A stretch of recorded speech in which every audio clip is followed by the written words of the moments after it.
And so the race begins.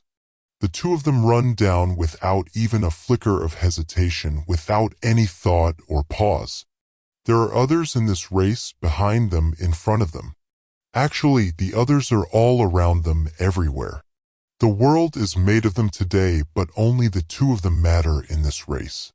They traverse the others that stand in the way, they hop over them, they zigzag around them sharply, erratically, cutting corners and spinning ankles like a football player. Sometimes they even burst right through them, swallowing up any of the others that may dare to stand in their way.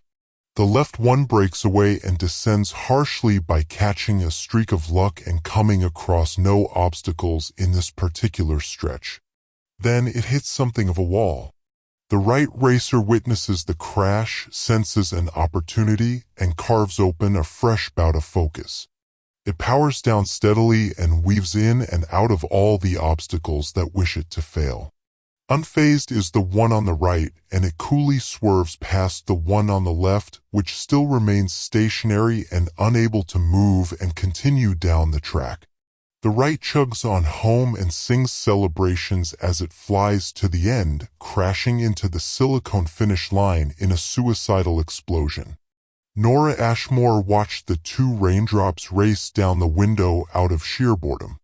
She resented her train journey into the city each day, so making up games for herself in her own mind was one of the ways in which she would encourage the passing of time. Sometimes she'll bring a book, but it only goes so far and works so well as, since her divorce, Nora's mind seldom stops and she has a damn hard time concentrating on other escapes like a story. A glass of wine or a few seem to do the trick better than most, but she'll have to wait for that. She's also trying to spend less time on her phone these days, which means her time on the train exists in a moment of limbo where just has to suffer and remain seated in a barren state of honest lethargy. Beyond the window, the train rolls through fits of mist and rain, blurring the sight of the world. Rainfall stains the window with streaks of loose water in chaotic patterns that make no sense, like the work of an angry painter. The gray landscape is overwhelming, the moment where the faraway distant hills meet the sky merge and become one. The morning enveloped in a colorless sphere. The rain out is heavy enough, but not too heavy, and is carried by an orchestra of wind gusts. If it wasn't for the constant rattle, Nora would listen to the wind whistle through the crevasses of the train and the rain frazzle against the glass window. It would make her skin shake and shiver with blue fright. The train journey is the same each day and cuts through rural areas on its way into the city. Small pockets of impoverished neighborhoods sit in the shadows of every urban area and metropolis. The romance of the big city that is shown through the media seems to neglect the reality of the rundown areas where despair lingers around every corner, sinking its claws into the youth and dragging them down unfavorable paths. The train passes through these areas and passengers pretend not to see them, including Nora. The track itself is raised upon a small ridge only a few feet high, and the long grass bumpers along both sides of the track, sprouting up by the steel and reaches up beyond the spinning black wheels, they wave lazily when the train charges through. At the base of the track ridge, all the way through to the city, trash lingers. It has become part of the scenery. Tin cans and plastic bottles and worn, faded wrappings, there's an occasional old shoe and years-old surgical face masks. The train runs parallel with a wide river that snakes all around the city. The water of the river is soupy, rough, and brown, but it's a staple of the wider area. Grand bridges connect roads across the river every few miles only add to its unromantic character, along with container ships that sail on by to and from the nearby ocean. A line of sycamores perch on the river banks, steering, like bowling alley guardrails, and the leaves and branches that shake loose in the coarse weather fall onto the grass, adding to the trashy mess that gathers down by the tracks. Nora has her head placed against the window and she looks out, her ash blonde hair laxly by her shoulders. Through the rain-spotted window, she can see the dense group of skyscrapers in the distance reaching up into the clouds. Even on miserable days like today, the clustered center of the city looks elegant even from afar. The big city promises wild dreams of riches and fame that, ultimately, seldom bloom, delivering only a bleak, fruitless existence of stale mediocrity.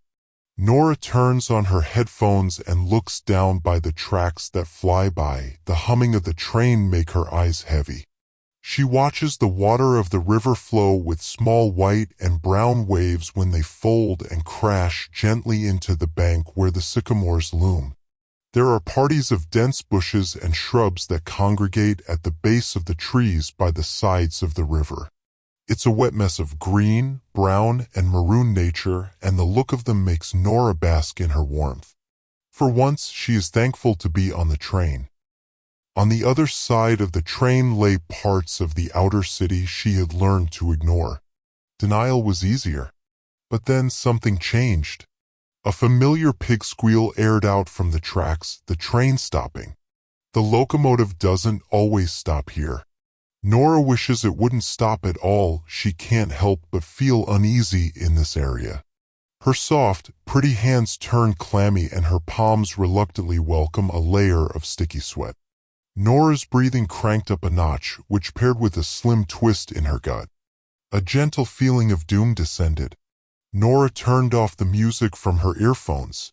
The train's speed came along to a rolling stop and the trash down on the grass went by at a slower clip. The train fell to a crawling pace when she noticed something odd. A flurry of black hung on the corner of her vision like a coat on a hanger. Feathers. Long, piercing feathers. And their carriers.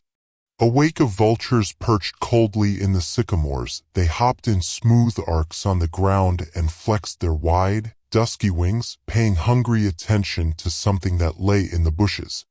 Their waxy pink heads spiked up and down at their prize, picking and stabbing. They seemed to look directly at Nora through the window when their scaly faces ascended above the bushes while they nourished on dead flesh. A murder of crows flew in circles overhead like a checkpoint marker of death, signaling to scavenging reapers that dinner is served. At first Nora assumed roadkill. A deer that leapt the tracks at precisely the wrong time and caught a mouthful of steel train.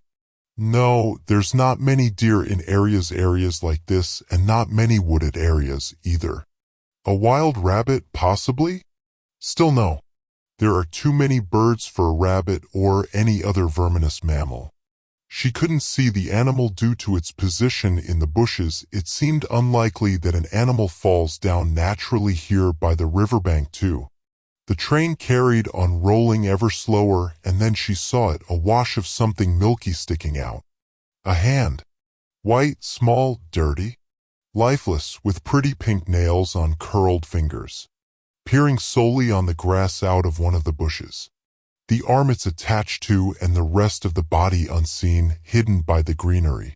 Nora felt cutting bile scatter in her body like confetti, an icy sickness overtaking her nervous system, pushing her pupils open to resemble black buttons.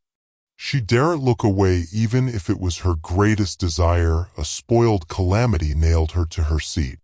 The train kept rolling along gently like nothing was wrong. Her face matching the color of her hair now. A stiff hand undoubtedly. She wasn't imagining things, she was sure. Hungry vultures caring none.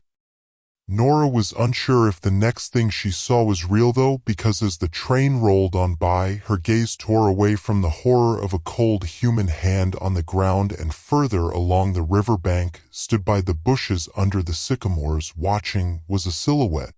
A smudge of a shadow in the trees, a shapeless figure that blurred through the window. Then it moved.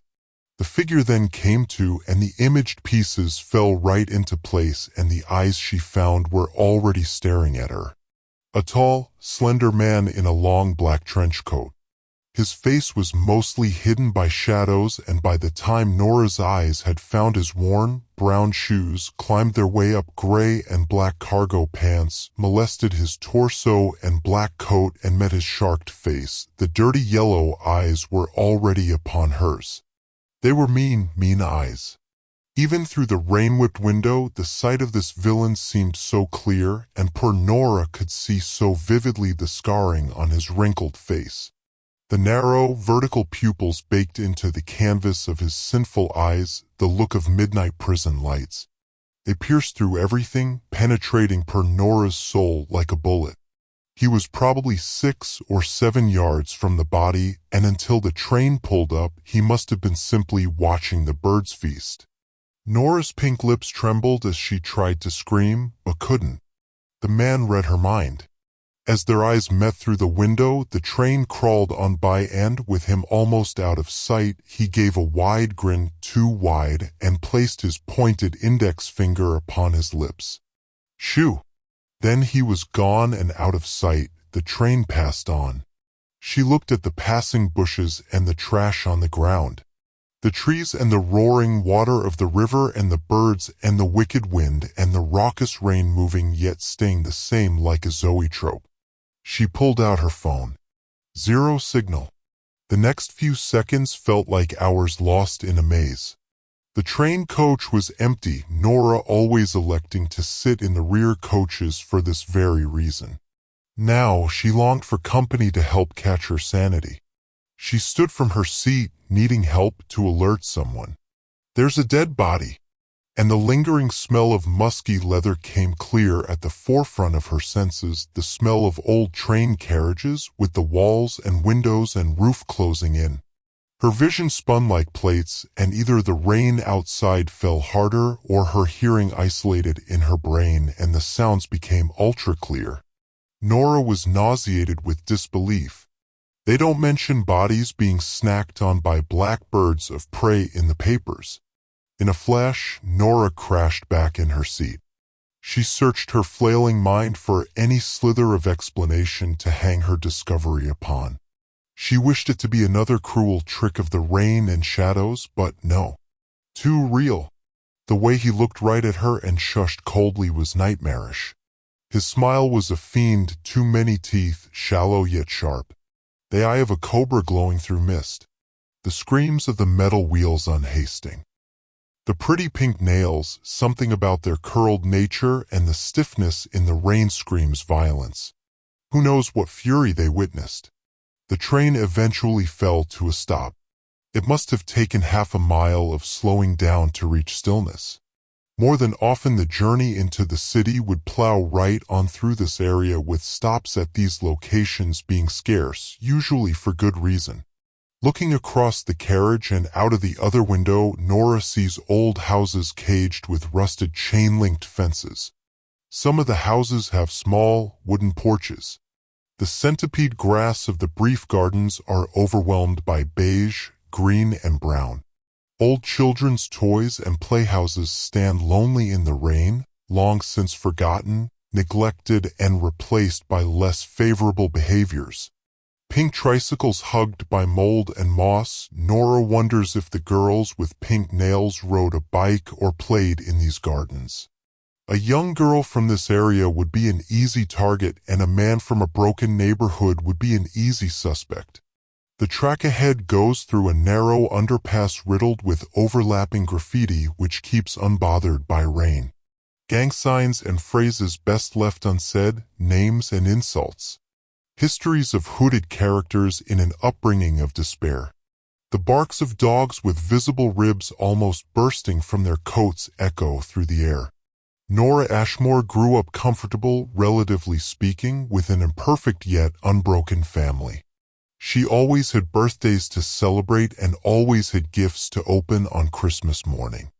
Her mother warned her from these types of areas because this is where bad people linger. Don't talk to strangers, is what she always said. She said it so much it was like a tattoo imprinted in Nora's head.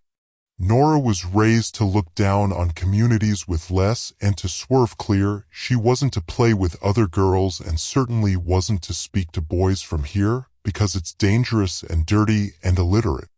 But now, as she sits on the train on her way into the big city to her mind-numbing data entry job, the same as every other day, conned by its romance in her nice woolen cream-colored coat and a skirt slightly too small which screams recently divorced, she feels compassion. She felt like she knew the girl by the riverbank. Chunks of her flesh and muscles sat at the daggered ends of the vulture's mandible and maxilla, she herself swallowed up by sickly sorrow. This is the reality of what exists on the skating edge of torn communities where city resources do not reach. She looks out again and sees the city skyline. It looks like a giant living creature, and she feels deep irony with a hypocritical taste swirling around her mouth. A mechanical wheezing sound knocks Nora out of her daydream. A dead body. A killer with yellow eyes and a lust for blood, a killer that saw her. Yes, that happened. Nora is still alone in the cab and still needs to tell someone what she saw.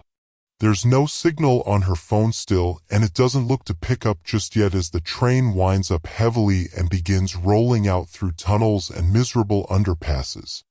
The rain continues to spit to the ground, giving the grass a dewy glimmer alongside the sweeping bronze river. There's been no train conductors pass through this cab while Nora has been sat here, and today is the sole day she wishes that wasn't the case. Her biggest irritation is people talking to her, but today it is a burning desire. Maybe someone else in one of the other cars saw the man. The train had slowed down considerably when she spotted him, too. And what happened after the train passed? Is he still there? A sliding noise behind her interrupts Nora's thoughts again.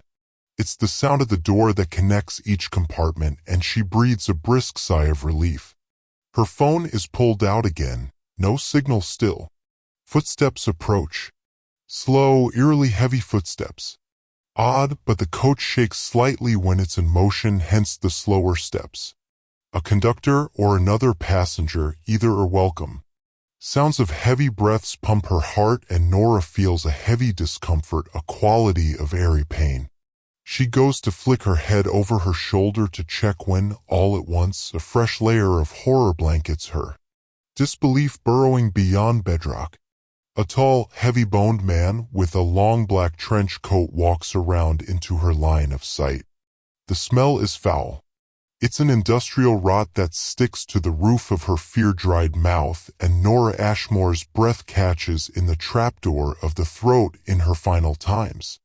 The man has a wicked presence and sits opposite her slowly in the booth like one would with an old friend. Suddenly his lemony eyes contract and glare in the gray light, and his tight, clean-shaven jaw tenses. He raised a gloved hand, isolated a finger and pressed it to his mouth, and sharp smile erupted and bladed, layered teeth show. Shoo!